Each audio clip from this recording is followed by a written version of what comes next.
Hey guys, what's going on? It's me, Paterson, and welcome back to a new video. Today I'm going to be looking at the top 4 design portfolios that I found this year. I'm going to be doing a few videos talking all about design portfolios because it's ultimately very important for us freelancers and anyone in the industry to show our work creatively and in the best way. So I've found on the internet some of the best portfolios that I love, and I think you will too, and we'll just discuss them and work out how they've done it and why it is working for them so well.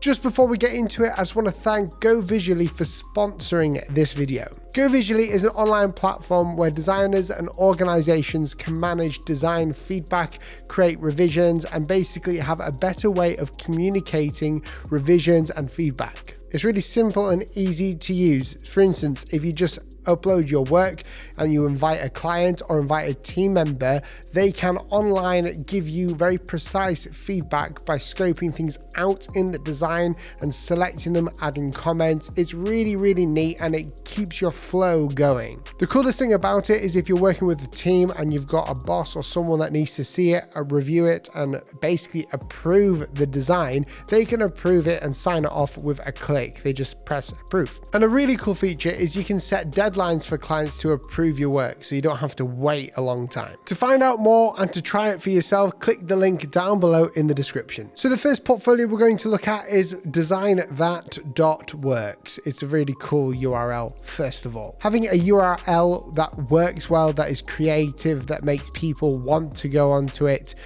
I think that's a good starting point. So here we go, we're on the website, Haiku and Fiverr Mobile. So when we click on here, you can see we've got some cool images. I like these images. I think there could be a bit more movement within it, but I really like how simple it is. You'll notice a running theme when you're going through portfolios of this level is that they're very simple, but the design work in them is phenomenal. So you can click on it. Ooh, that was a nice transition. And when you scroll down, it's very clean. I think the best thing about this style of website is that it tells you a story and it brings you there so naturally to the project page, which is something that I need to do with my portfolio. You can see here all the different kind of things that he's designed for it, which looks nice. You can even zoom in on an image and bring it this way. I believe this is created on WordPress as well. Let's look back and see the other one. Let's see Fiverr Mobile, and it'll take us there. I really like those transitions that it takes you there. It feels like the whole website is kind of like on a one-page platform, so it keeps you engaged and focused. That's really cool. When you scroll down, it's a bit jagged, but I really like the idea of that. How do they do that? Design wizardry, web design wizardry. So the Fiverr mobile app, that's really cool. I like all of these. Oh wow, look at these icons that he's created. And again, a huge part of anyone's portfolio is seeing the actual product at the end and presenting it well. If you have a really well-designed UX design, or if you have a really well-designed logo, it's not enough just to show the logo. You've actually got to show it in a presentation way. So you've got to present it well, make it look real. And when you do that, people are more likely to be sold about the idea. And as you go down, it's kind of like an Apple product page. He's showing you every sort of page that's coming across here. You can see, or you can even like swipe through these other ones, which is really nice. Let's look at your profile. I'm a product designer located in New York, specializing in web and mobile design, an earnest hipster longing for knowledge through activity, and a restless cosmopolitan who seeks his muse across the border.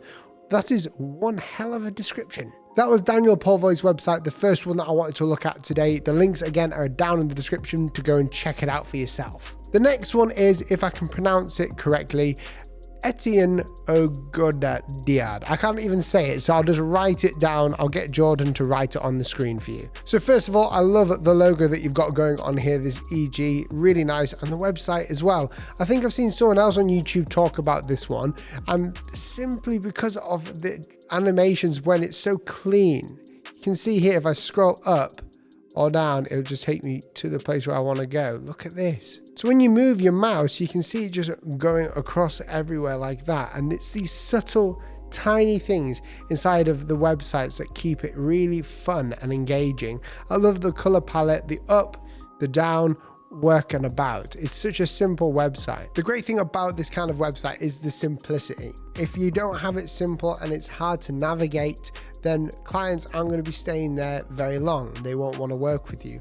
But this is so clean, vibrant, yet not too in the face, and so simple. I can easily go into your works. It's auto scrolling for me as well, all the way around, so I can click on this and it will take me to the project page, which is unreal. Check that out. It's basically like slides. It's like a presentation, a story that you've been brought through. Let's see the decades one. I want to see what this one looks like. Oh, that is unreal. Check that out. I'm a huge fan of 3D modeling. Again, super clean, super nice, very modern, and I love all the 3D models. 3D illustrations made to introduce summer on my graphic design Instagram. Find the perfect balance between each shape. Illustrations were made with Maxon, Cinema 4D, and Photoshop. Awesome. This makes me really want to start doing 4D again, like Cinema 4D work. It's super cool to do.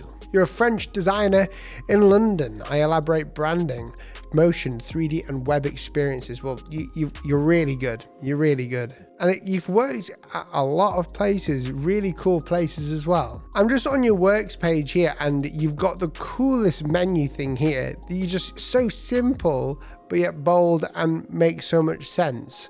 If we just click on one of these, it'll take you to the page and you've got such amazing work going on. Check it out. And your about page is there all the time with your email and your LinkedIn. So that was Etienne Godiard. If you want to go check out the website, click the link in the description. The next one is Elias Klingon. And again, I'm going to say the names wrong. I'm not very good at that. 3D illustration. Now, when I saw this, I absolutely love 3D illustration. If any website with it on is instantly engaging to me because of the amount of detail. And you can see it here. Check out what's going on the screen. You've got Elias Klingon, 3D and illustration, freelancer based in Stockholm, represented by Soderbergh Agency. Again, you see that the website is super clean, super natural and minimal. It guides you through it. It's showing you the best work. You can see with all these portfolios that the main thing is that we're keeping it simple and you're guiding the viewer. If you've got someone who's a prospective client looking into you and whether they want to work with you and they find a niche like this, and because you're only putting out your niche to the world, they're going to try and work with you. IKEA, everybody. So this is your work here, unreal stuff. Look at the texture of this, it is unreal. I want to see your experiments. That instantly makes me curious as to what they could be. This is super cool. Look at that. You see, all this is super creative and I really like it. And I believe this is made on WordPress as well. I've got this little app at the top of my screen called What Runs. It tells me every website information about what it's ran on and everything. Again, you can see it's very bright and colorful, but you can tell it's from the same kind of person with the same creative intent. And the last one is Norbert.com. Now this one is one of my favorites, and I think I showed it in one of my last videos just because of the color behind it and also the nicheness of it.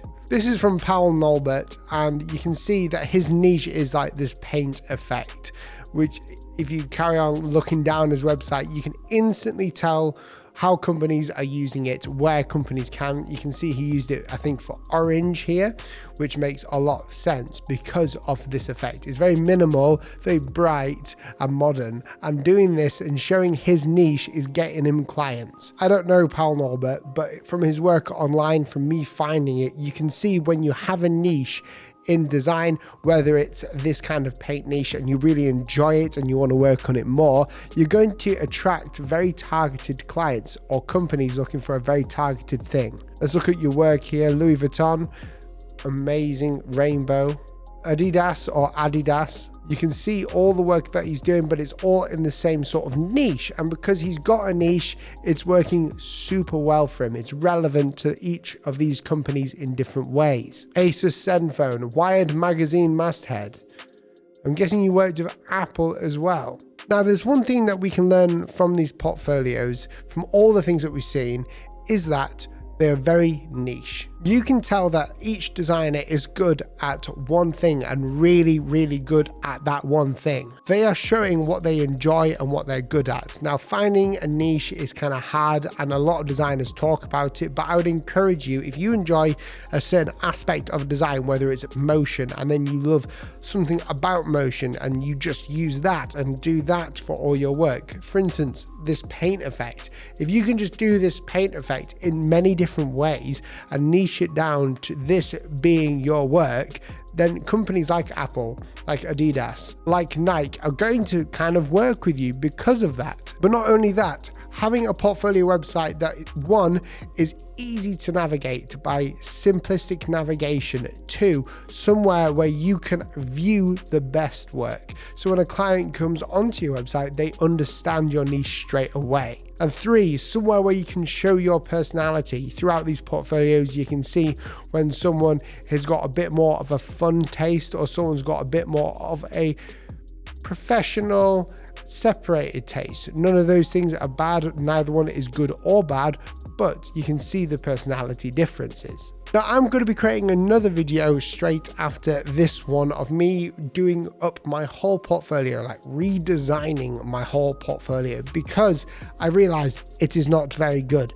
But I want to get all the work that I've done recently, the ones that I've really enjoyed working on, put them on my website so clients who are coming can see what I've done and why they should pick me to work on their logos. So if you want to see that whole video, it might be a long one, then make sure to press that subscribe button and turn on notifications so you don't miss that video. It'll be coming out very soon. I just want to thank Go Visually again for sponsoring this video. If you want to try it and see what it can do for you and your design team and you and your clients, on how it can make everything easier for you, then click the link down below in the description. Thanks for watching. Let me know in the comment section which was your favorite portfolio or favorite piece of work with the timestamp, and I'll catch you in the next video. See you soon. Goodbye.